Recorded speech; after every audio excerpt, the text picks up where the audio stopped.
ngasi video se akhoi gi energy Fattaba Mina Towrakpa gumba leina khoi manakta energy Fattaba Towrakpa hairagadi kaino hairagadi samna haibada mahei kaina hairase natraga black magic kaina hairase ko kem na te bodu do haidi energy ni bo moina tharai se haidi keno tawraga haidi pot oina haidi keno akhoi chaisu om paraga haidi keno utu om para sudharakpa na te natraga thanga ma para thinjalakpa na te na just energy do haidi Fattaba energy do tharakpa ne ba khoi gi manakta adu do kamaina lokthoka dage natraga haidi kamaina bounce back to hon gi dage haidi bounce back hairagadi masada halan ki bodo dumaina haidi magi haidi migi Fattanaba wana te ko se da ko haidi engonda Fattaba tawraga haidi aigi energy na te ko haidi nanga thajarakpani ko haina khalaga dumain tawraga keno tawraga tawbibe ko ai pot ani ahum khatangai share tawrake ko sigi matang se aine sum client yengba matam da yam hairakpa yawa ba se ado marom da di sigi ngasai gi sigi topic se ko haidi mai marang kari ka ma ai di belief ti tawde ko isha gi oina haraga di belief tawde haidi kamaina no hai kan se do ko isha se aigi aura aigi keno se ko wakan mindset se ko yamna positive oina thammo ba taraga di adum ba phane am la aga su ko khoi da chang oi ba aura cleanse to na hai je na keno to matam da meditate to aura cleansing to tumam dai da gumba dup kai ka video mamang gi da ina share to gimni ko haidi thengnaram ba shwai thengnaram da ba shwai ko ado aina reki to giba reki classes kai ka to giba copy da tapane ko haidi nungdang da cleansing to tho hai matam ji da aura se akhoi gi ayuk ta leba energy ga nungdang da leba energy ga khene ba ayuk ta gi thabang khang me ama chatlani mi me ama thengnarani haidi mi me am du energy so absorb tor la kani aphaba Fattaba loina mix tawraga adu duna haidi sida ai aura sa yamna clean oiba natraga yamna high oiragadi aingonda phana mi na yingchalakera natraga phana keno tawragera low feel so oira do wakhanda so khaloiba haima mahai akhoi tawsale ka haibagi wakhan je sunglei lei roiba adugi potse ko aduna haidi sigi keno je haidi wakhan thought process je khatang change so khara tawbiu ko ado aina sida remedy ahum ai share tawrake ko akhoi kaigino remedy to masam jenga sai khatang low feel oiba mi dadi wakhan da ko haidi remedy si tawthokra ka moida khangyang su yange ba aduna haidi sugumba remedies aina share tawjarakpani ko share tawjarakpane en haraga di kaigino hamatam da haidi ngasai gi already yamna mabuni nuksina natraga haidi yamna pikthana leba keno leina ko haidi wakhan yam pikthana ga leba du dang sagi sigi remedy aina share to thokra ga di moida positive vibes ama natraga haidi positive keno masu laina ko energy ama laina ko to thokram ni na pharani hai bagi akoina ken ku thi yengo matam da haidi adu lai ada lai me ama ma hairani du like khoram tho o haire ko like khoram tho ha bu da pochai le lang dana khotana tawram ai samak su ko haidi keno to matam da ai gi yengo matam da like khoram tho ai isa je nungai je de phalon adu khoiram tho ga haidi khangyang yang kem to ore dra na khale ba tung dadi adu same adu mai na haida ko sugumba aina ritual remedies macha to thok matam je isa je khangyang yang dra haidi si tawraga di ai onda pharani ko la ani ko hai bagi belief tu ne ko haidi create to ningi se ma'am दो को अदो क्वाई first दो को केनो अखोगी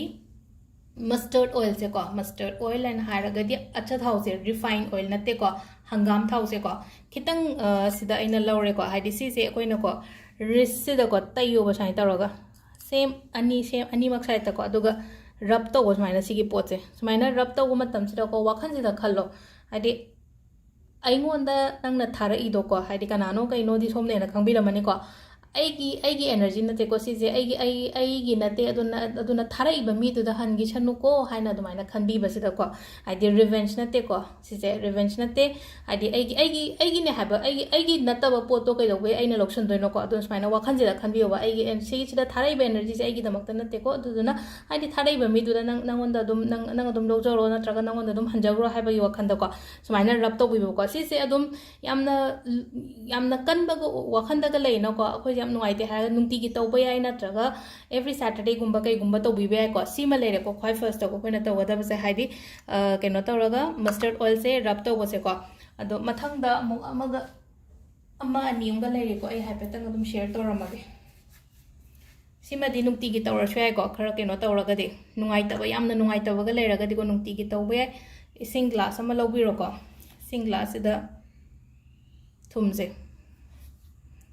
thumse Fattaba energy absorb to ko adu thumse chamach ohum katang ha pa se ba kem ta wono haidi potpa kem ta udra su ka shukai de ko thumse ai ki kang ga da thamo ai ki kang ga da haidi ko lukhum wai da kai da kai kidak injal laga thamo ko haidi khong na kai na to da na ba theng ba da ga tu da na ba aduga sigi सिसे नुंगदांग थनमो अदुगा next day को फताउदी हैदोफम toilet हैदोकेरा नत्रगा अखोइगी कोई मपानगी युंगी मपानगी खोंबानगुंबदगा हैदोकेरा को हैदोपिबा सिसेमा सिसिमसु तौरगा येंको हाइदि ngसागी इमुंगदुदा लेरिबा फताउदी म्यामदो लोइना चुपसलगा मासेनको absorb तौरगा negativity म्यामदो लोइना absorb तौरगा आइगी युमदगी लंगथोकजगिबनेबा सिसिमसु तौबा यारेको अदुगा last की अमा खतंग हायरकेको लास्ट की अमा खतंग सिना particular oina mi du gi maming haira sine ko mi gi maming se ira se base da ko mi gi maming i base black na iyo ko black na iyo haira ga di kai gino de ai pam de ba ki mi je ta sing haira kan da ko du da ga de ina pam da ba mi du gi da mak ta person name se ko ma gi ira ni no ko adi da sing ai gi life ta ma interfere to haning de natra ga ai gi pun se de am na opas ha ba natra ga ai gi yum da yam ne khai thing gai ba mi gum ba oira ga di just write down the person name ko adi se da my person name se ira ni no ko अदो मथक से हाप कदब से कईनो है मतंद clubs है long से को अदुगा सिसे burn तौथोकपियो अदुम हाइदि चे खतंग चावबम तौरगने अदुम sign तौरगा तासलगा अदुम तौरगा हाइदि मै थादोसु याइको सिसे मगा मै थादोपियो अदुगा सिगी pot से अदुम डस्टबिन दा कइदा लंगथोकपिग्रो हाइदि सिगी पोट अहुम से को हाजिक सुम तौरगा येंबियो को हाइदि असंगब मतम अदगी यामना लो फील ओइबा मतम गुंबदा ट्राई तौपियो को अदुगा स्पेशली थांगजो गुंबदा दि सोइदना सुंदुम तौपियो अदुम प्रैक्टिस तौबा याइको हाइदि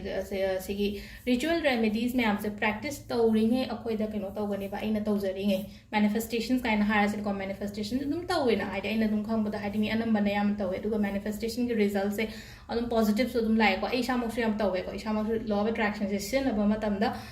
मागी आउटकम से यामना थाजदन अनएक्सपेक्टेड को हाइदि खल्लुबना हाइदि था तरेत का लेरा फंगद्रा काइन खम था अहुंगी मनुंगदा लाको को अदुमा यावेबो को अदु मैनिफेस्टेशन गुंबा अदगी रिचुअल मचा गुंबा तौबसे लोइना प्रैक्टिस तौबियो प्लस